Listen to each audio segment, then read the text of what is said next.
नमस्कार. आज 24 ऑगस्ट 2026 वार आहे सोमवार. लोकसत्ता आणि द हिंदू तसेच इंडियन एक्सप्रेस वृत्तपत्र विश्लेषणमध्ये आपलं स्वागत आहे. आज आपण काल रविवार रोजीचं पण वृत्तपत्र कव्हर करत आहोत. तर तत्पूर्वी आपण रविवारचं वृत्तपत्र पाहूयात. तर पहा, पहिली बातमी: पितृसत्ताकता संपवा, राहुल गांधी यांचा पुण्यात विद्यार्थिनींशी संवाद. छात्रों की गुंज हा कार्यक्रम पुण्यात पार पडला. मग त्यानिमित्ताने ही बातमी आलेली आहे. आता राहुल गांधी यांचा तुम्ही कार्यक्रम ॲज अ ॲनालायझर तुम्ही म्हणून पाहिला असाल. ओके. मग त्या कार्यक्रमामध्ये त्यांनी जे काही मुद्दे मांडले, ओके, आता अगदी पहा, पॉलिटिकल अँगलने त्यांचं काम त्यांनी अगदी योग्य पद्धतीने केलेले आहेत. ओके. मग ॲज अ IAS ऑफिसर तुम्हाला काय लक्षात ठेवायचं आहे, किंवा IPS ऑफिसर, ओके, जर तुम्ही IAS आणि IPS असाल तर तुम्हाला काय कायदा आणि सुव्यवस्था अगदी योग्यरित्या आपल्या जिल्ह्यामध्ये चालवायची आहे, बरोबर. मग कायदा आणि सुव्यवस्थेला धरूनच जर आपल्या जिल्ह्यामध्ये जर क्राईम घडत असतील किंवा महिलांच्या बद्दल क्राईम जर घडत असेल तर तुम्ही काय ऍक्शन घेणार आहात. आता अगदी राहुल गांधी यांनी जी आकडेवारी दाखवली त्याच्या खाली पहा सोर्स नव्हतं, अन्यथा मी ती आकडेवारी तुम्हाला देणार होतो, परंतु म्हटलं की नाही, सोर्स नसल्यानंतर आपण आकडेवारी यूज करू शकत नाही. मग त्यासाठी आपला एक होमवर्क असेल. होमवर्क काय? तर नॅशनल क्राईम रेकॉर्ड ब्युरो यांची वेबसाईटवरती तुम्हाला भेट द्यायचा आहे. म्हणजे मिनिस्ट्री ऑफ होम अफेअर्स ही वेबसाईटवरती आहे, सॉरी, यांच्या मार्फत ही आकडेवारी जाहीर केली जाते दरवर्षी डिसेंबर महिन्यामध्ये. तर अगदी पुढल्या वर्षी जर तुमची मेन्स असेल ना, तर लगेच मेन्सच्या पहिल्यांदा तुम्ही थोडंसं तुमची जी आकडेवारी आहे ती अपडेट करून घ्यायची, की बाबा 2026 मध्ये किती मर्डर्स झालेले आहेत किंवा किती गुन्हे झालेले आहेत. त्यातल्या त्यात महिलांच्या सेफ्टी बद्दलचे जे गुन्हे वगैरे आहेत ना, ते तुम्हाला लिहून ठेवायचे आहेत. असं का? तर पहा, ज्यावेळेस तुम्हाला एसे येईल ना, त्या एसे मध्ये पण तुम्ही हे पॉइंट्स लिहू शकता. किंवा अगदी जसं त्यांनी म्हटलं की स्मॅश द पॅट्रियार्की, ओके, मग जसं की पहा, या वर्षी ना हुंड्याच्या केसेस जास्त आलेले आहेत आपले, बरोबर आहे. हुंडाबळी, त्याच्यानंतर अगदीच पहा पुरुषांवरती पण अत्याचार झालेले आहेत, बरोबर आहे. त्यामुळे पहा, नॅशनल पुरुषांसाठी पण राष्ट्रीय आयोग असावं अशी मागणी आली होती सोशल मीडियावरती. ओके. मग आता पहा, अगदी तुम्ही पण म्हटलात ना, किंवा इंटरव्ह्यू मध्ये जर तुम्हाला प्रश्न विचारला त्याला पहा की पुरुषांसाठीचं एक राष्ट्रीय आयोग असावं का, तर पहा तुम्ही तिथे यस म्हणू शकता. व त्यासाठी काय आपण एक आकडेवारी देऊयात ना तिथं, की बाबा 1000 पुरुषामागे एवढे एवढे पुरुषांसोबत क्राईम घडलेले आहेत, त्यामुळे आम्हाला राष्ट्रीय पुरुष आयोगाची मागणी आहे. सिंपल आहे. जर तुम्ही पहा, जर तुमच्याजवळ आकडेवारी नसेल ना, तर तुम्ही तिथं फसता व तुमच्या क्वेश्चनला तुम्ही आन्सर नाही देऊ शकत. म्हणजे पहा, आपण फॅक्च्युअल जर बोललात ना, तर इम्प्रेस चांगल्या पद्धतीने पडणार आहे पुढच्या व्यक्तींवरती. आणि आता तुम्ही जर अशाच पद्धतीने तो त्यागिरी जर बोलत असाल ना, तर तिथं व्हॅल्यू असणार नाही तुमच्या शब्दांना वगैरे. त्यामुळे प्लीज डाटा पॉईंट तुम्हाला कधीही जर कुठे डाटा वगैरे मिळाला ना, तर तो डाटा तुम्ही तुमच्या नोटबुकमध्ये कलेक्ट करत चला. आता अगदी शिळा का डाटा असून ना, परंतु तुम्ही प्लीज कलेक्ट करा. याचा परिणाम काय होईल पहा, ज्यावेळेस तुम्ही तुमचं तथ्य मांडणार आहात किंवा पॉईंट तिथे समोर ठेवणार आहात ना, त्यावरती वजन पडतो डाटामुळे. व अगदीच पहा, ज्यावेळेस तुम्ही हे करणार आहात म्हणजे आन्सर लिहिणार आहात, त्यावेळेस पण वेळोवेळी जिथं जिथं आवश्यक असेल तिथं डाटा लिहिण्याचा नक्की प्रयत्न करा, व ही हॅबिट बनून जाईल तुमची. ओके. तर प्लीज आता तुमचं होमवर्क असेल पहा, राहुल गांधी यांनी जी काही आकडेवारी ठेवलेली आहे आपल्या समोर, आता अगदी आपला ते व्हेरीफाय वगैरे करायचं नाही, किंवा त्यांनी काय फक्त पहा प्रॉब्लेम सांगून गेले त्यांनी, परंतु सोल्युशन दिले का त्यांनी, तर नाही. मग सोल्युशन कोण शोधणार आहे? IAS IPS हेच लोक सोल्युशन शोधणार आहेत. कारण पहा, पॉलिसी कोणाला बदलावी, सॉरी, पॉलिसी कोणाला बनवायचं असतं, तर IAS ऑफिसरलाच बनवायचं असतं. त्यामुळे पहा, IAS इज अ व्हर्साटाईल जॉब. किंवा पहा, अगदी असं म्हटलं जातं की IAS कधीच रिटायर होत नाही. का रिटायर होत नाही? कारण पहा, त्याच्याकडे हेच कामं येतात. आता समाजामध्ये, आता जसं की नंदन लेखानी समिती पहा ना तुम्ही, आपल्याकडे काय झालं, नीटचा पेपर फुटला. मग नीटचा पेपर फुटल्यानंतर लगेच काय पहा, आपण एक समिती बसवली. समिती बसवून आपण काय केलं, की बाबा नीटचा पेपर हे वारंवार का फुटत आहे, किंवा ऑनलाईन एक्झाम मध्ये आपण काय केलं तर काय कोणत्या गोष्टी होणार नाहीत. मग यासाठी नंदन निलेकानी समिती बसवलेली आहे. मग ती तशाच पद्धतीने पहा, IAS कधीच रिटायर होत नाही. जसं की सध्याला RBI चे गव्हर्नर IASच आहेत, याच्या पूर्वीचे शक्तिकांत दास IASच आहेत. ओके. त्यामुळे प्लीज IAS ला तुम्ही फक्त एका जॉबच्या असं ढांच्यामध्ये पाहू नका, तर व्हर्साटाईल जॉब आहे. त्यासाठी प्लीज डाटा वगैरे कलेक्ट करत चला, आणि प्लीज नॉन पॉलिटिकल थोडंसं राहण्याचा प्रयत्न करत चला. आता अगदी राहुल गांधी यांची न्यूज घेतलं म्हणून तुम्ही लगेच हे करू नका, कारण त्यांच्या पण बोलण्यामध्ये पॉईंट होता, व तो पॉईंट प्रूव्ह करण्यासाठी त्यांनी जसं आकडेवारी उचलली, अगदी तशाच पद्धतीने आपल्याला पण ती आकडेवारी घ्यायची आहे. फरक एवढाच आहे, त्यांनी सोल्युशन दिले तर आपला सोल्युशन देणं गरजेचे आहे, कारण तुम्ही उद्याचे IAS आहात. डन. आय होप हा पॉईंट तुम्हाला समजला असेल. त्याच्यानंतर पुढे चला, राज्यामार्फत नीटचा पंतप्रधानांना प्रस्ताव. आता पहा, आपले जलसंपदा मंत्री राधाकृष्ण विखे पाटील यांनी डायरेक्टली पंतप्रधान कार्यालयाला तशा पद्धतीने म्हटले की बाबा आम्हाला आमची परीक्षा घेऊ द्या. आता अगदी हाच प्रकार कोणी केलेला आहे, तमिळनाडूमध्ये केलेला आहे. आता तमिळनाडूमध्ये याच्या पूर्वीच ज्यावेळेस स्टॅलिन मुख्यमंत्री होते त्यावेळेसच त्यांनी हा प्रकार करून बसलेले आहेत. परंतु प्रॉब्लेम काय आहे पहा, की सेंट्रल गव्हर्नमेंटची इथं परमिशन लागते. ओके, आता अगदी तमिळनाडूचे जे सीएम आहेत जोसेफ विजय थलपती यांनी जे हे केलेलं आहे, म्हणजे त्यांनी पण एक बिल पास केलेलं आहे. मग ते कुठे गेलंय, राज्यपालांकडे असेंटसाठी गेलेलं आहे. परंतु राज्यपाल त्यावरती असेंट देतील का, तर बिलकुल देणार नाहीत. किंवा प्रेसिडेंट ऑफ इंडिया असेंट देतील का, बिलकुल देणार नाहीत. आता यामुळे समस्या काय, आता अगदी मी पण याच्या बाजूने आहे पहा. मी याच्या बाजूने का आहे तर पहा, आपले विद्यार्थी काय करतात, आज घडीला महाराष्ट्र टेक्स्ट बुकची पुस्तकं वगैरे महाराष्ट्र सिलेबसचं टेक्स्ट बुक वगैरे आपण युज करतो. व त्यांना आपण नॅशनल लेवलची एक्झाम द्या म्हटलं तर आपलं महाराष्ट्र बोर्डानुसार होणार आहे का ते, तर बिलकुल नाही पहा. त्यासाठी आपल्याला काही एनसीआरटी वाचावी लागते. व आपल्याकडे ट्रेंड एज्युकेटर्स वगैरे आहेत का, किंवा ट्रेंड शिक्षक आहेत का तशा पद्धतीने, तर बिलकुल नाहीत पहा. मग या निमित्ताने आपल्याला काय करावं लागतं, मग कोचिंग क्लासेसवरती निर्भर राहावं लागतं. मग यासाठीच आपल्या महाराष्ट्राची जर सीईटी आपण युज केली तर आपले टेक्स्ट बुक तिथं कामी येतात. ओके, मग या निमित्ताने नीट परीक्षा होऊ नये, फक्त स्टेट बोर्डाच्याच आपल्या एक्झाम हवेत असं मी त्याला म्हटलं. मग आता निगेटिव्ह पॉईंट बोला सर, तर निगेटिव्ह पॉईंट मी काय बोललो पहा, मी पॉझिटिव्ह बोललो ना आता, की बाबा आपली परीक्षा आपल्या पद्धतीने व्हायला पाहिजे असं बोललो मी. पण आता जर आपण थोडंसं निगेटिव्ह जर बोलायचं म्हटलं की बाबा नाही, तर नीट ही एक्झामच चांगली आहे असं जर मला प्रूव्ह करा म्हटलं, तर मी काय म्हणेल, नाही यस, की बाबा आपलं डॉक्टर जे आहे ते एखाद्याचा जीव वाचवू शकतो, बरोबर आहे.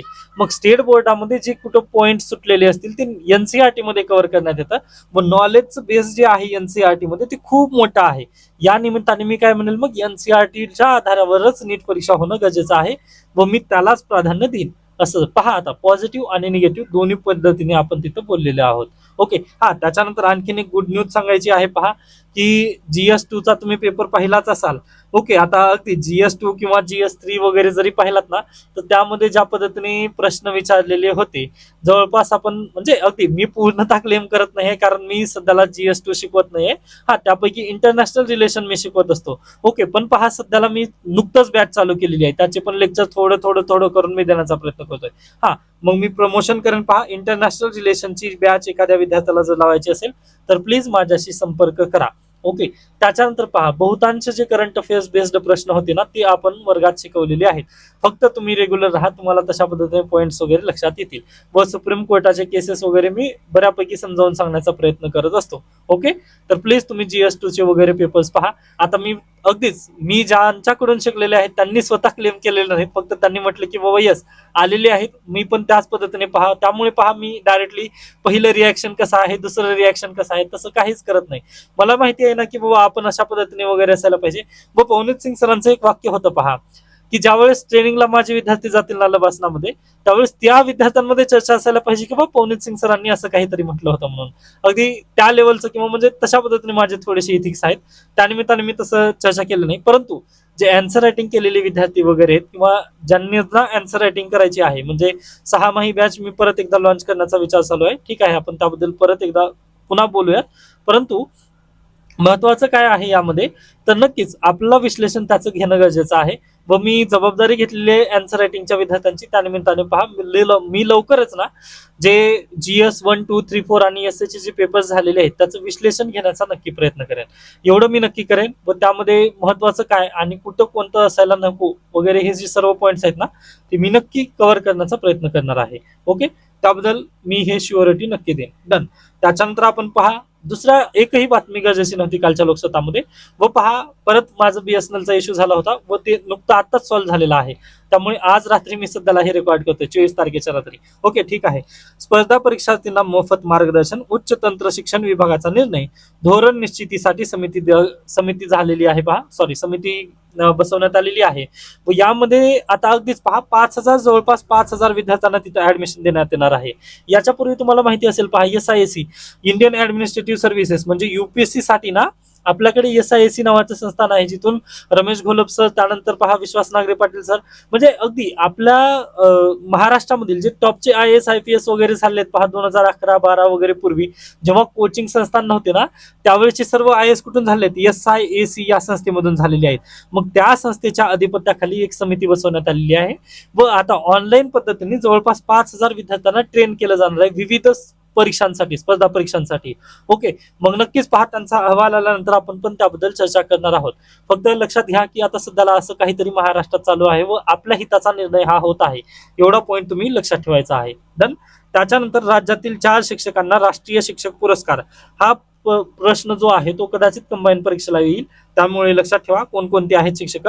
तर बीड जिल्ह्यातील कविता गिट्टे मॅडम, त्यानंतर नाशिक जिल्ह्यातील कुंदा बच्छाव मॅडम, आणि लातूर जिल्ह्यातील वैभव कुलकर्णी सर, आणि सातारा येथील शिवप्रसाद टिंगरे सर यांना यावर्षीचा राष्ट्रीय शिक्षक पुरस्कार प्रदान करण्यात येणार आहे. कधी?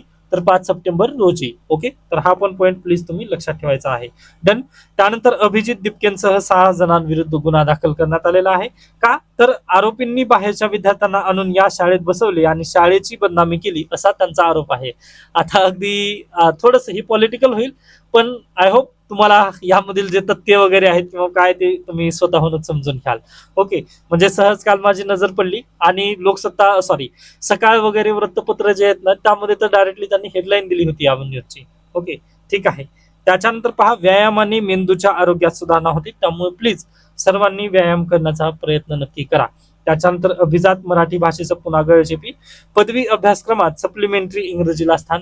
आता अशा पद्धतीच्या बातम्या वगैरे थोड्याशा टाळलेल्या बऱ्या, या निमित्ताने मी याला हायलाइट पण केलेलं नाहीये. पहा. ओके, नेक्स्ट न्यूज, संसदेत घाईघाईने कायदे बनवण्याचा पायंडा सध्याला पडलेला आहे. लास्ट इयरला एमपीसीचा जर तुम्ही पेपर पोल पाहिला असाल तर त्यामध्ये हेच बातमी परीक्षेला आलेली होती. पहा, हीच न्यूज होती. प्रोडक्टिव्हिटी ऑफ पार्लिमेंट घटत आहे, हा तिथं प्रश्न आलेला होता. बरोबर आहे, त्याला प्रूव्ह करायचं होतं. मग प्रूव्ह करण्यासाठी तुम्ही पाहू शकता 18व्या लोकसभेत आतापर्यंत मांडण्यात आलेल्या विधेयकांपैकी निम्म्याहून अधिक विधेयके त्याच अधिवेशनात दोन्ही सभागृहांनी मंजूर केली आहेत. 18व्या लोकसभेच्या स्थापनेपासून मांडण्यात आलेल्या 64 विधेयकापैकी 34 म्हणजे 53% विधेयके त्याच अधिवेशनात मंजूर झाली आहेत. PRS लेजिस्लेटिव्ह रिसर्चच्या आकडेवारीच्या विश्लेषणातून ही बाब समोर आली आहे. ओके, त्यामुळे पहा, वृत्तपत्र वाचणं का गरजेचं आहे, त्याचं हेच गरजेचं आहे. कारण पहा, एम लक्ष्मीकांतच्या पुस्तकामध्ये हे तुम्हाला मिळणार नाही किंवा कोणत्याही कोचिंग मटेरियल मध्ये एवढा अपडेटेड डाटा वगैरे मिळत नाही. आता अगदी मी लोकसत्ता घेण्याचं कारण पण हेच आहे. पहा, पुण्यनगरी पण घेऊ शकलो असतो किंवा लोकमत पण घेऊ शकलो असतो किंवा सकाळ पण घेऊ शकलो असतो. मला त्या लेवलच्या बातम्या सध्याला दिसत नाहीयेत. ओके, लोकसत्ता बऱ्यापैकी आपल्याला बातम्या देतो व डायरेक्टली प्रश्न हा आलेला होता, त्यामुळे हे स्क्रीनशॉट तरी काढून ठेवा किंवा तुम्हाला हे बातमीचं जे काही डाटा आहे ना, याला तुम्हाला तुमच्या नोटबुक मध्ये लिहून ठेवायचा आहे. डन. आय होप हा पॉईंट तुम्हाला क्लिअर झाला असेल. त्यानंतर आपण पुढे जाऊयात. नेक्स्ट पहा, 8.7 कोटी तरुण शिक्षण रोजगार प्रशिक्षणापासून दूर झालेले आहेत. मग यासाठी नीती आयोगाच्या महत्वाच्या शिफारसी आहेत. पहा, आपल्याला काही करणं गरजेचं नसतं, स्वतःहूनच लोकसत्ता वगैरे देत असतं. मग आपल्याला काय काय पॉईंट लिहायचे पहा त्यामध्ये, म्हणजे अगदी तरुणांना शिक्षण, रोजगार आणि प्रशिक्षण द्यायचं असेल तर पहा, नीती आयोग काय म्हणतं, तरुण आणि महिलांसाठी परवडणारे किंवा अनुदानित प्रशिक्षण उपलब्ध करून द्यावे. त्यानंतर जे ते आर्थिक अडचणी अधिक आहेत ते विशेष आर्थिक मदत ही देणे आवश्यक आहे. शिकतानाच कमाई करता येणे ही सर्व गटांसाठी महत्वाची गरज आहे. त्यासोबतच नव्या उद्योग क्षेत्रांशी जोडलेले प्रशिक्षण उपलब्ध करून द्यावे, असं नीती आयोगाच्या शिफारसी आहेत. मग अगदी इथंच आपली पंतप्रधान नरेंद्र मोदी यांनी लाल किल्ल्यावरून एक पॉईंट बोलले पहा की 1 कोटी तरुणांना आम्ही AI ची स्किल देणार आहोत. तो पॉईंट लिहा ना तुम्ही, बस झालं. सिंपल. आपलं एक उत्तर इथं तयार झालेलं आहे. पहा, युवांना आपण रोजगार देऊ शकतो का, तर बिलकुल यस. नीती आयोगाने पण हीच शिफारस केली आहे, पंतप्रधानांनी पण हीच केलेलं आहे. डन. त्यानंतर आपण पुढे जाऊयात. नेक्स्ट पहा, जे सुमित सरकार सर म्हणजे इतिहासकार होते, त्यांचं निधन झालं, याबद्दल हा आर्टिकल आलेला आहे. शक्य झालं तर तुम्ही हा आर्टिकल वाचून घेऊ शकता, अन्यथा स्किप केला तरी चालेल, म्हणजे UPSCच्या नजरेतून बोलतोय मी. तर अशा पद्धतीने कालचा लोकसत्ता इथे संपतो. त्याच्यानंतर पहा आजचं लोकसत्ता. ओके, आजच्या लोकसत्तामध्ये तर निश्चिंत राहा, एकही बातमी गरजेची नाहीये. आता ही आलेली आहे पहा बातमी की आदिवासी आश्रम शाळांमध्ये पहा तेवढाच खर्च केला जातो जेवढा मुंबईच्या शाळांमध्ये, तरी देखील त्यांची अवस्था जी आहे ती येच आहे. पण ही बातमी प्लीज स्किप करा, अशा पद्धतीने आपल्याला लिहिता येणार नाही व परीक्षेला प्रश्न पण क्वचितच येईल. ओके, त्यामुळे पुढे चला. नेक्स्ट पहा, दोन्ही बातम्या राजकीय, स्किप करा. त्यानंतर साखरेचे दर आयातीनंतर स्थिर बिलकुल होऊ शकत नाहीत. पहा, जोपर्यंत आत्मनिर्भर भारत पूर्वीप्रमाणे होणार नाही तोपर्यंत, त्यामुळे याला पण तुम्ही स्किप करून तुमचे जे काही रिकमेंडेशन वगैरे जे की एन्व्हायरमेंट मध्ये तुम्ही किंवा जिओग्राफी मध्ये शिकता ते लिहिलात तरी मोर दॅन सफिशियंट आहे. त्याच्यानंतर पुढे चला. पहा, आजच्या लोकसत्तामध्ये तर एकही म्हणजे गरजेचे नव्हत्यात. त्यानंतर सीमेवर तणाव, भारत चीनमध्ये चर्चा, राष्ट्रीय सुरक्षा सल्लागार अजित डोभाल चीनच्या दौऱ्यावर गेलेले आहेत व तिथे जाऊन त्यांचे काउंटरपेट यांच्यासोबत चर्चा होणार आहे. व पुढल्या महिन्यामध्ये ब्रिक्स परिषदेसाठी जे चायनीज हे आहेत, सॉरी, शी जिनपिंग ते भारतात येणार आहेत.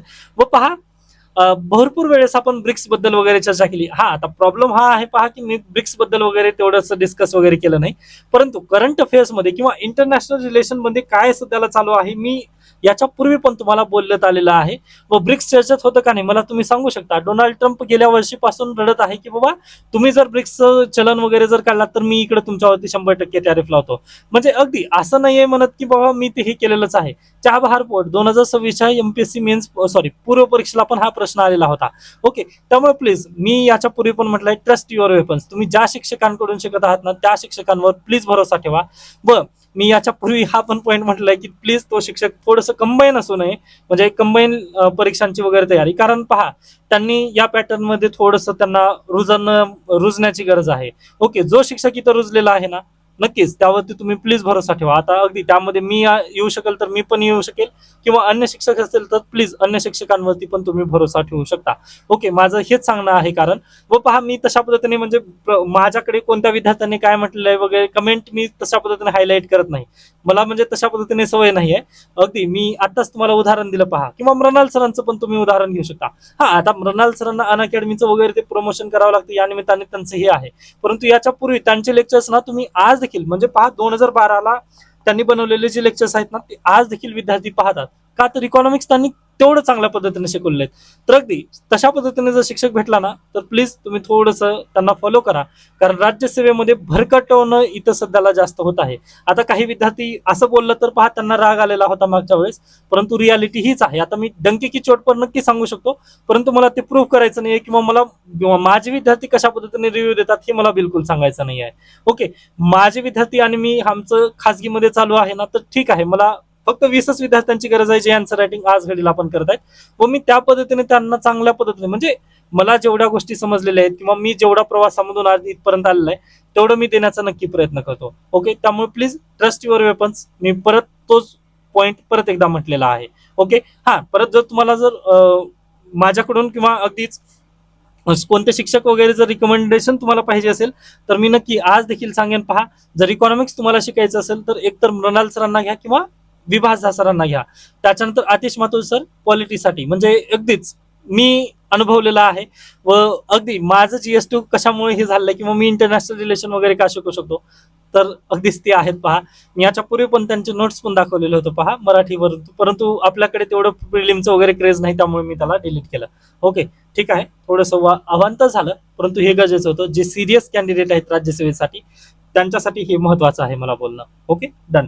त्याच्यानंतर पहा पुढे चला. हा, इथला पॉइंट राहिला पहा, तर अरुणाचल प्रदेशमध्ये ना चीनी सैन्यांच्या हल्ला चालू होत आहेत. कधीपासून? तर 2024 पासूनच, सॉरी 2020 पासूनच ह्या हालचाली होत होत्या व 2024 पासून आपली चर्चा चालू आहे चायनासोबत, बरोबर आहे. व त्यावेळेस पहा मी तुम्हाला P4 वगैरे पॉईंट तिथे सांगितलेले होते. ओके, आता त्याबद्दल आपण इंटरनॅशनल रिलेशनच्या कोर्समध्ये वगैरे चर्चा करणार आहोत, पण थोडक्यात लक्षात घ्या की अशा पद्धतीने आपली चर्चा चालू आहे.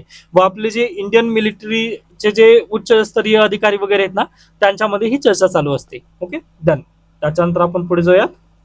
नेक्स्ट पहा, गरजेचं नाही आहे आर्टिकल, स्किप करू शकता. त्यानंतर राहुल गांधी यांच्याबद्दलचा हा आर्टिकल आलेला आहे, परंतु अपॉलिटिकल आपल्याला व्हायचं या निमित्ताने मी याला पण स्किप करतोय. उर्वरित आर्टिकल पण तुम्ही स्किप करू शकता. तर अशा पद्धतीने आजचा लोकसत्ता संपतो. नेक्स्ट आहे पहा आपलं इंडियन एक्सप्रेस. इंडियन एक्सप्रेस मधील पहिली बातमी तुम्ही पाहू शकता. 3 वर्षानंतर निर्जरची हत्या जी झालेली आहे, म्हणजे G20 तुम्हाला परिषद आठवत असेल, G20च्या वेळेस जस्टिन ट्रुडो कॅनडाचे पंतप्रधान होते पहा, भारत दौऱ्यावरती आले होते व त्यावेळेसच आपल्याकडे ना एक घटना घडली होती, म्हणजे त्यांच्याकडे निर्जरची हत्या झाली होती. मग त्यामुळे पहा भारत आणि कॅनडाचं ना वाद थोडंसं चव्हाट्यावर आलेलं होतं, बरोबर आहे. मग आता जे गोल्डी ब्रार हा जो व्यक्ती आहे त्यांनी काय केलेलं आहे की बाबा आम्हीच मारलेलं आहे, निर्जर यांची हत्या आमच्याकडूनच झालेली आहे, असं त्यांची एक संभाषणची क्लिप व्हायरल झालेली आहे. यामुळे आता अगदी याचा परिणाम काय होईल? मग आता सध्याला तरी परिणाम काही दिसत नाही आहे पहा, पण उद्या चालून जर कॅनडा सोबतचे रिलेशन, आता अगदी जस्टिन ट्रुडो गेल्यानंतर जे पंतप्रधान आले मार्क कॅनेली, यांच्यासोबत आपले रिलेशन वगैरे थोडेसे चांगले झालेले आहेत. मग पाहूयात, आता यांनी तर म्हटले, उघडपणे म्हटलेले की बाबा आम्ही केलेला आहे, हत्या त्यांची केलेली आहे. ओके, आता नक्कीच पहा, ते फुटीरतावादी ग्रुप होते, म्हणजे अगदी ते आपल्या भारत देशाच्या नजरेतून ते चांगलं झालेलं आहे. परंतु प्रॉब्लेम इथं आहे पहा, की आपण दुसऱ्याच्या सार्वभौम टेरिटरीमध्ये जाऊन हे करत आहोत. मग यामुळे थोडासा विवाद चालू झालेला होता. ओके, ते इंटरनॅशनल रिलेशनच्या वेळेस वगैरे मी शिकवणारच आहे, परंतु एवढा पॉईंट तुम्ही लक्षात ठेवा, किंवा हे सुद्धा काहीतरी चर्चेत आहे म्हणून. डन. त्याच्यानंतर ना, नॅशनल हॉर्टिकल्चर बोर्ड याचा एक होमवर्क तुम्हाला मी देत आहे. आय थिंक 2024 ला युपीएससीने प्रश्न विचारलेला होता. कॉफी बोर्ड विचारलेला होता, बरोबर आहे. कॉफी बोर्डचं मुख्यालय कुठं आहे, हा प्रश्न होता युपीएससी पूर्व परीक्षेला. तर अगदी नॅशनल हॉर्टिकल्चर बोर्डचं जे मुख्यालय आहे ते कुठं आहे, हा पॉईंट तुम्ही कमेंट सेक्शन मध्ये मला सांगायचा आहे. त्याच्यानंतर आता तुम्हाला माहिती असेल पहा, की ज्यावेळेस नीट बद्दल सीजेपीचं प्रोटेस्ट चालू होतं, त्यावेळेस ना त्याचे जे सेक्रेटरी आहेत एज्युकेशन मंत्रालयातले, त्यांना बदलण्यात आलेलं होतं, बरोबर आहे. मग त्यांना बदलण्यात आल्यानंतर ना त्यांच्यावर ऑलरेडी आरोप आहेत, असं इंडियन एक्सप्रेसने एक हे केलं होतं, इन्व्हेस्टिगेशन केलं होतं. मग त्यामुळे पहा, भारत सरकारने आता नियम बदललेले आहेत. ओके, आता उद्या चालून जर तुम्ही IAS IPS जर असाल ना, तर तुम्हाला नॅशनल हॉर्टिकल्चर बोर्ड करून लगेच सबसिडी वगैरे उचलता येणार नाही, कारण तुम्ही त्यांच्या डेफिनेशन मध्ये बसत आहात. हा, जर तुम्ही ग्रुप 4च्या जर सर्व्हिसमध्ये असाल, म्हणजे गट ड मध्ये जर तुम्ही असाल ना, तर तुम्हाला शासकीय सेवांचा तिथं सबसिडीचा वगैरे लाभ घेता येईल. परंतु जर तुम्ही यांच्यामध्ये असाल, म्हणजे group A services IAS IPS वगैरे जर असाल ना, तर तुम्हाला सबसिडीचा लाभ तिथं उचलता येणार नाही. व हे खूप गरजेचं होतं पहा, कारण आपल्याकडे भ्रष्टाचार तिथं जास्त होत होता, बरोबर आहे. मग नुकतंच उदाहरण जर द्यायचं म्हटलं इथेक्स मध्ये, तर प्लीज तुम्ही हे उदाहरण देऊ शकता. डन. इथं त्यांनी दिलेले आहेत पहा पॉईंट, हे तुम्ही ठेवायचं लक्षात. डन. त्याच्यानंतर डोवाल हेड्स टू बीजिंग, ही आपण बातमी पाहिलेली आहे. त्याच्यानंतर डायरेक्टली आपण आजच्या आर्टिकल्स कडे जाऊयात. आता अगदी एडिटोरियल आलेले आहेत, परंतु ते पण पॉलिटिकल असल्या कारणाने मी स्किप करून इंडियन इकॉनॉमीला तेवढं जात आहे. ओके, हे पहा एडिटोरियल पेज, यामध्ये पण पॉलिटिकल बातम्या आहेत, त्यामुळे मी थोडंसं स्किप करून पुढे जातोय. व पहा, इंडियन एक्सप्रेस मला का आवडतं, तर यांची भाषा जी आहे ना, ती खूप सॉफ्ट असते. ओके, त्यानिमित्ताने व थोडंसं नुकतंच मुद्दा झालेला आहे, व विद्यार्थ्यांना थोडंसं पॉलिटिकल टोन आवडत नाहीये, या निमित्ताने मी पर्यायाने इंडियन एक्सप्रेस तुमच्या समोर घेऊन आलेलो आहे. ओके, पहा, 5 वर्ष झालं तालिबान सत्तेत आलेला आहे.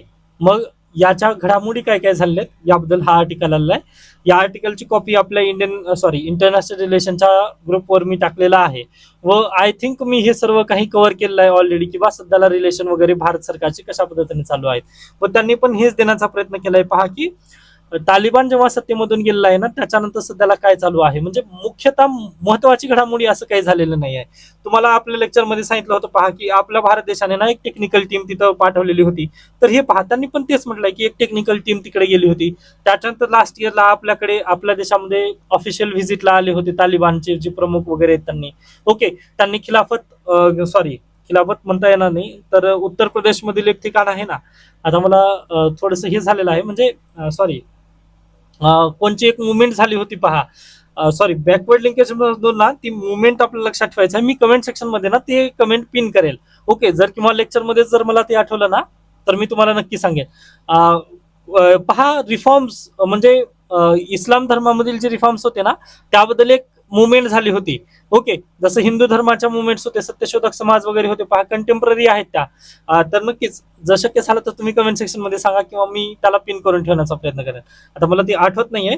मग पहा, जे तालिबान आहेत ना, ते आणि आपलं रिलेशन तिथून चालू होतं. ओके, त्यामुळे उत्तर प्रदेशमध्ये आल्यानंतर त्यांनी व्हिजिटला गेले होते. पण आता हा असा प्रश्न येत नाही, 6 महिन्याच्या अंतर्गत तो प्रश्न येतो, त्यामुळे मी त्याला तेवढ्यावरतीच ठेवलेला आहे. Okay, done. त्यानंतर पुढे आयडिया एक्सचेंज पहा.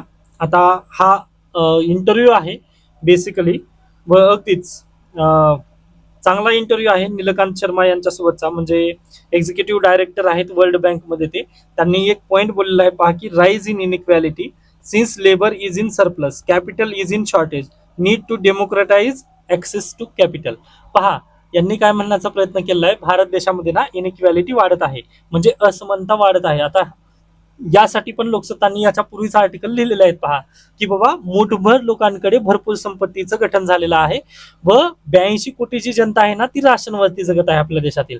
बरोबर आहे. म्हणजे पहा, आज देशातील आपले 592 असे व्यक्ती आहेत ना, त्यांची संपत्ती दर वर्षाला 100 कोटीने वाढत आहे. ओके, 100 कोटींनी काही लोकांची संपत्ती वाढत आहे व काही लोक गरिबीमध्ये, गरिबी रेषेच्या खाली दिवसेंदिवस जात आहेत. मग हे कशामुळे होत, सॉरी, मग यालाच काय म्हणतात पहा, हाय इनइक्वॅलिटी म्हणतात. आपल्या देशामध्ये ना इनइक्वॅलिटी खूप वाढत आहे. ओके, गरीब गरीबच होत आहे आणि श्रीमंत श्रीमंतच, ही जी दरी आहे ना ती दरी आता भरून काढणं थोडंसं कठीण होईल.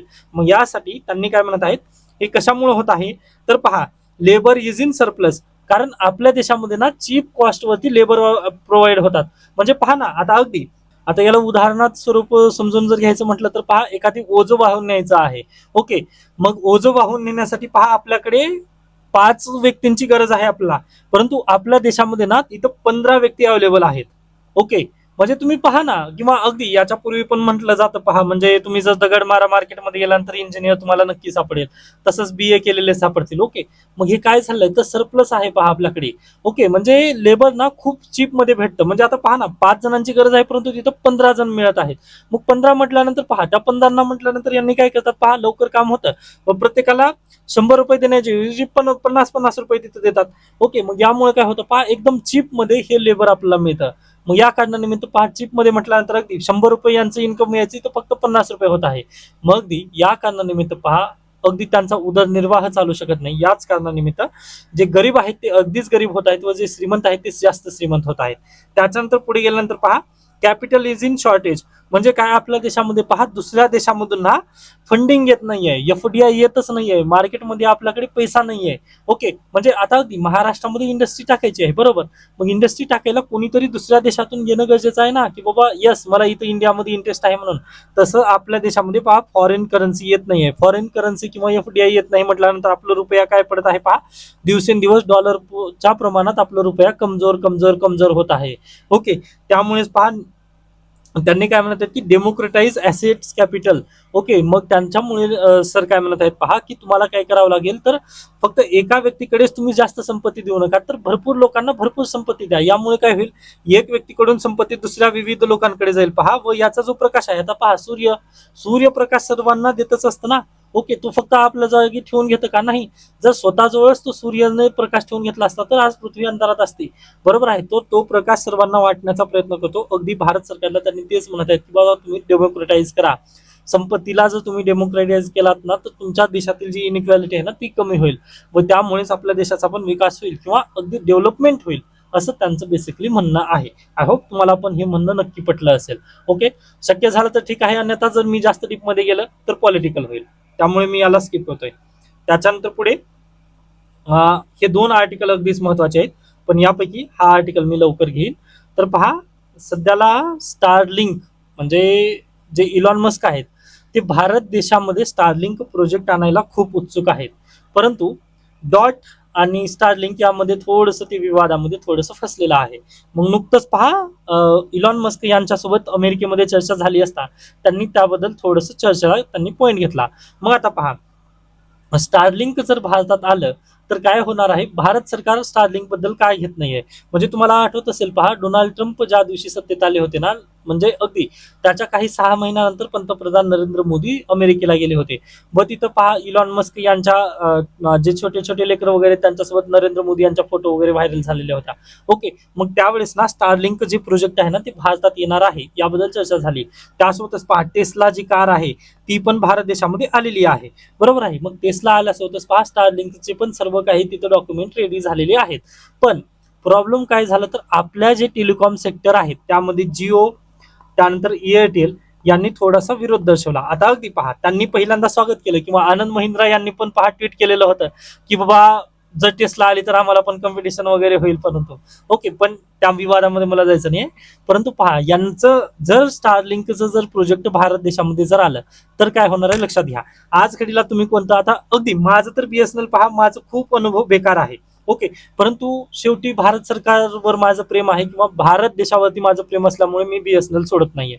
ओके. आता अगदी ही माझी भावना आहे किंवा हे माझं प्रेम आहे देशावरती माझ्या, बरोबर आहे. परंतु अगदी जर आपल्या देशामध्ये जर तुम्ही पाहिलात ना, जर स्टारलिंक आलं तर डायरेक्टली सॅटेलाइटद्वारे तुमच्या घरापर्यंत इंटरनेट येईल. ओके. मग मला सांगा, बीएसएनएल माझं कधी वायरलेस होतं, कधी स्पीडच कमी होती किंवा काहीतरी होतं, बरोबर आहे. मग हे कसं ऑन ग्राउंड आहे. ओके. आता ग्राउंड वरती असल्यामुळे झालं काय पहा, अगदी एखादी बोरवेलची जर गाडी गेली ना तर लगेच वायर तुटतं व माझं इंटरनेट शटडाऊन होतं, बरोबर आहे. त्याच्यानंतर पहा, जिओ आणि एअरटेलने काय आणलेत, एअर फायबर आणलेले आहेत. एअर फायबर मध्ये पहा अगदीच त्यामध्ये पण तीच समस्या आहे. तिथे जर काही पाऊस किंवा वेदर कंडिशन किंवा लाईट वगैरे यांचा जर इश्यू झाला ना तर हे पण तिथे काय होतं, बंद पडतं पहा. पण इलॉन मस्क यांनी काय केलेलं आहे पहा, त्यांनी डायरेक्टली सॅटेलाइटवर सोडलेले आहेत. ओके. मग सॅटेलाइटद्वारे ना त्यांनी संपूर्ण जगाला त्यांनी इंटरनेट प्रोव्हाइड करत आहेत. ओके. म्हणजे ज्या देशांनी सँक्शन केलेलं आहे ना, अग्रीमेंट केलं आहे त्यांच्यासोबत, त्यांना ते इंटरनेट देतात, बरोबर आहे. मग यामुळे काय होईल पहा, तुम्हाला वायरची टेन्शन नाही किंवा अगदीच पहा एअर फायबरचं तसं म्हणजे वेदर कंडिशन वगैरे त्याचं बिलकुल कशाचंच टेन्शन नाही. जसं पहा, आता एअर फायबर म्हणजे कसं पद्धतीने काम करतं, तर तुम्हाला डिश माहिती आहे. ओके. म्हणजे अगदी आपल्या पूर्वी घरावर होती पहा, किंवा अँटेना वगैरे, म्हणजे त्यावरती एखादी जर चिडिया बसली किंवा म्हणजे वेदर वगैरे जर हे झालं ना तर ते कर करून वगैरे चालायची आपली टीव्ही. मग ती तशा पद्धतीने आहे पहा. एअर फायबर पण परिपूर्णरित्या प्युअर पद्धतीने झालेलं नाहीये. ओके. पण जे सॅटेलाइट इंटरनेट असेल ना तर ते अगदी बेटर असेल. व तुम्हाला माहिती असेल, जे नव्याने आलेले आयफोन आहेत त्यामध्ये तशा पद्धतीने सुविधा दिलेली आहे की जर तुमच्या भागामध्ये जर काहीच चलत नसेल, म्हणजे नेटवर्क नसेल तर तुम्ही डायरेक्टली सॅटेलाइटद्वारे कनेक्ट करू शकता. एवढी तिथे ऍडव्हान्स टेक्नॉलॉजीचा वापर करण्यात आलाय. मग त्यालाच अनुसरून पहा, स्टारलिंक पण काय केलेलं आहे त्यांनी, तर इंटरनेट त्यांनी सॅटेलाइटद्वारे देणार आहेत. म्हणजे पूर्वी आपण जशा पद्धतीने टीव्ही चालवायचो, डिश वगैरे, तर अगदी तशा पद्धतीने आपलं इंटरनेट मिळेल. मग इंटरनेट तसं जर मिळालं तर भारत सरकारची इथं प्रॉब्लेम काय आहे पहा, की जसं सीजेपीचं प्रोटेस्ट झालं होतं दिल्लीमध्ये. मग दिल्लीमध्ये सीजेपीचं प्रोटेस्ट चालू असताना इंटरनेट बॅन करण्यात आलं होतं किंवा तिथं शटडाऊन होतं, बरोबर आहे. पण आता जर इथं स्टारलिंकचं इंटरनेट आलं ना तर ते आपण शटडाऊन करू शकत नाही. का शटडाऊन करू शकत नाही? कारण तुम्हाला माहिती आहे आपल्या देशामध्ये व्हीपीएन पण चालतात. ओके. व्हर्च्युअल प्रायव्हेट नेटवर्कद्वारे आपण इथं बसल्या बसल्या दुसरीकडे पाकिस्तानमध्ये पण जाऊ शकतो किंवा अफगाणिस्तानमध्ये पण जाऊ शकतो. लोकेशन आपली चेंज करता येते व त्या सॅटेलाइटला समजणार नाही की बाबा हा भारतातलाच व्यक्ती आहे का अफगाणिस्तानचा व्यक्ती आहे.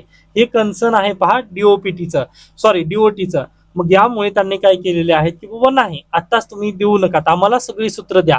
पहिल्यांदा तुम्ही आम्हाला द्या परमिशन की बाबा आम्ही जेव्हा म्हटलं तेव्हा तुम्ही ते शटडाऊन करू शकता. जर तसं असेल तरच बोला, अन्यथा बोलू नका, असं भारत सरकार म्हणत आहे. कारण भारत सरकारला परिपूर्ण कंट्रोल पाहिजे इंटरनेटवरती. परंतु इलॉन मस्क ते थोडंसं द्यायला कचरत आहेत. ओके. कारण त्यांचं म्हणणं आहे की बाबा आम्ही याच्या पूर्वी कोणत्याही देशाला दिलं नाही, मग भारत सरकारला असं काय करायचं. मग या निमित्ताने पहा थोडंसं वादविवाद चालू आहे. परंतु स्टारलिंकला याच्या पूर्वी परमिशन तर नक्की मिळाले. भारत देशामध्ये त्यांचे प्लॅन्स वगैरे तशा पद्धतीने येणं चालू आहे पहा. फक्त आता फायनल प्रोसिडिंग राहिलेली आहे. फायनल जर झालं म्हणजे त्यांचे ऑलरेडी सॅटेलाइट हवेत आहेत, सॉरी आकाशात आहेत. फक्त त्यांना काय करायचं आहे तर भारत देशासाठी ऍक्सेस त्यांना मिळवून द्यायचा आहे. एवढं केलं ना तर हे सर्व काही भारत देशामध्ये पण स्टारलिंक येऊ शकतं. व जर स्टारलिंक आपल्या देशात आलं तर ते नेक्स्ट लेवलचं रिव्होल्युशन असू शकेल पहा. कारण डिजिटल जी टेक्नॉलॉजी आहे ती खूप पुढे जाईल मग पुन्हा पहा. कारण आज घडीला 5G येऊन नसल्यासारखं आहे आपल्याकडे, बरोबर आहे. म्हणजे तुम्ही पण नक्कीच डिव्हाइस वगैरे युज केला असाल. तर आता बीएसएनएलने पण 5G रेडी सिम कार्ड वगैरे आणलेले आहेत. परंतु त्यांचं सॉरी म्हणजे कदाचित तुम्हाला वाटत असेल सर काय बीएसएनएल घेऊन बसता, पण म्हणजे अगदी पहा माझं सर्व काही बीएसएनएल वरतीच प्रेम आहे. ओके. आय होप तुम्ही समजून जाल. तर अशा पद्धतीने हा आर्टिकल होता जो की बेस्ट होता, पण समजला असेल तुम्हाला. त्याच्यानंतर पहा चीफफ्लेशन. पहा भारत देशामध्ये तुम्ही पाहू शकता जुलै 2025 ते जानेवारी 2025 मध्ये चीफ मुळे काय काय गोष्टी महाग झाल्यात हे इथं देण्यात आलेल्या आहेत. तर हे तुम्ही पाहू शकता. एसी पूर्वी 1.1% होत्या, ते 4.8% महाग झालेले आहेत. त्यानंतर पहा 0.7 ने मोबाईल हँडसेट पूर्वी म्हणजे खूप स्वस्त होते, ते आता 4.0% महागलेले आहेत. तसंच पीसी महागलंय, रेफ्रिजरेटर, टीव्ही, वॉशिंग मशीन सर्व गोष्टी महागल्या आहेत. पण हे कशामुळे झालेलं आहे? जसं तर चीप मुळे महागलेलं आहे पहा. चीप यामुळेच त्यांनी चीपफ्लेशन हे नाव दिलेलं आहे. ओके, जर तुम्ही मार्केटमध्ये मोबाईल खरेदी करायला गेलात तर पहा त्यामध्ये 8 GB रॅम, 16 GB रॅम अशा पद्धतीने तुम्ही पाहून घेत आहात. बरोबर आहे. हे काय आता पहा, आर्टिफिशियल इंटेलिजन्स आल्यामुळे ना एआय मुळे चिपला खूप व्हॅल्यू आलेली आहे तिथे. ओके, मग एआय मुळे चिपला व्हॅल्यू आली, का आली व्हॅल्यू, तर एआय ला ना जास्त पॉवर लागतं. ओके, एआय ला कूल डाऊन करण्यासाठी पण पहा जास्त एनर्जी लागतं. त्यामुळे पहा एआय ने ना डिजिटल जे तंत्रज्ञान आहे ते पूर्णतः चेंज करून टाकलेलं आहे. त्यामुळे पहा आय थिंक ChatGPT जे सीईओ आहेत याच्या पूर्वी त्यांनी म्हटलं होतं की तुम्ही ChatGPT सॉरी, थँक्यू असे शब्द बोलू नका किंवा प्लीज वगैरे हे म्हणू नका, कारण त्याला ते प्रोसेस करण्यासाठी पण पहा त्याला डाटा सेंटरला व्हिजिट करावं लागतं. व डाटा सेंटरला व्हिजिट केलं म्हणजे पहा तिथं सर्व्हरवरती ताण येतो. व सर्व्हरवरती ताण आलं तर ते पहा गरम होतं. हॉट झालं की पहा त्याला कूल करण्यासाठी पाणी लागतं. ओके, व ते स्वच्छ पाणी लागतं.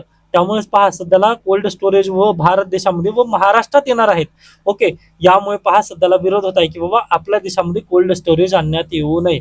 त्यामुळेच त्या दिवशी मी म्हटलं होतं की बाबा तुम्ही थोडंसं एडिटोरियल वगैरे वाचा. गिरीश कुबेर सरांनी तो एडिटोरियल खूप बेस्ट लिहिलेला आहे. पहा, तुम्ही जर पॉलिटिकल वगैरे जर केलात ना तर मी नक्कीच एडिटोरियल थोडंसं कमी करेल नक्कीच. ओके, जिथं मला गंध येईल ना पॉलिटिकल मी तसा बंद करेन. त्यामुळेच म्हणतोय तुम्ही मला माझ्या पद्धतीने थोडंसं जर फ्रीडम दिला तर बेटर होईल. आणि आता मला पण म्हणजे तशा पद्धतीने वाटतं ना, परंतु तुम्ही ऐकत नाही किंवा म्हणजे प्लीज मॅच्युअर तुम्ही थोडंसं होणं गरजेचं आहे. कारण तुम्ही उद्या IAS होणार आहात व तुमच्या पुढे जर अशाच पद्धतीने सिच्युएशन असेल, व पहा आज एखाद्या पार्टीचं सरकार आहे, उद्या कदाचित दुसऱ्या पार्टीचं सरकार असेल. प्लीज तुम्ही पण म्हणजे त्या पद्धतीने जाणं गरजेचं आहे. व डॉक्टर बाबासाहेब आंबेडकर यांचे शब्द तुम्ही ऐका, संविधान कितीही चांगलं असलं तरी त्याला अंमलबजावणी कोण करत आहे त्यावरती हे सर्व काही डिपेंड आहे.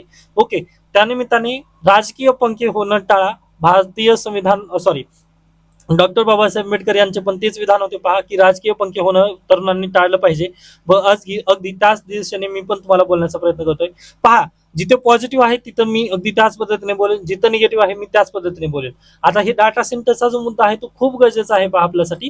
कारण अगदी एआय मुळे काय काय गोष्टीवर इम्पॅक्ट पडत आहे असा जर प्रश्न विचारला तर त्यासाठीच हे महत्वाचं आहे पहा. ओके, आय होप तुम्हाला हा पॉईंट समजला असेल की पहा एआय मुळे काय काय होत आहे. तर एआय मुळे चिप जे आहे ते महागलेले आहेत. त्यामुळे पहा इथे सर्व गोष्टींच्या किमती वाढत आहेत. आता तुम्ही म्हणाल की सर एसी मध्ये पण असतं का चिप, तर बिलकुल यस, एसी पण पहा आता अगदी स्मार्ट एसी आलेले आहेत मार्केटमध्ये. तुम्ही घरी बसल्या सॉरी म्हणजे तुम्ही ऑफिस मधून निघताना जर बटन दाबलात किंवा एसी चालू व्हायला पाहिजे तशा पद्धतीने तर ती घरीपर्यंत पहा आपलं घर वगैरे कूल डाऊन करून ठेवते. म्हणजे सर्व टेक्नॉलॉजी ऍडव्हान्स झाली पहा. त्याचा इम्पॅक्ट काय झालेला आहे तर चिप मॅन्युफॅक्चरिंग इंडस्ट्रीवरती झाला. व चिप आता तुटवडा निर्माण झालेला आहे. त्यामुळे पहा रॅम रॉम वगैरे हे मिळत नाहीत मार्केटमध्ये. त्यामुळे नक्कीच परिणाम तर होणार होता. ओके, आय होप हा पॉईंट तुम्हाला समजलेला आहे. प्लीज हा डाटा पॉईंट तुम्ही कलेक्शन मध्ये ऍड करून ठेवा. Okay, done. त्याच्यानंतर नेक्स्ट न्यूज ही आवश्यकतेची नाही आहे बातमी, स्किप केला तरी चालेल. तर अशा पद्धतीने आपण इथे थांबूयात. याबद्दल काही शंका काही सजेशन असतील तर मला नक्की सांगू शकता. धन्यवाद.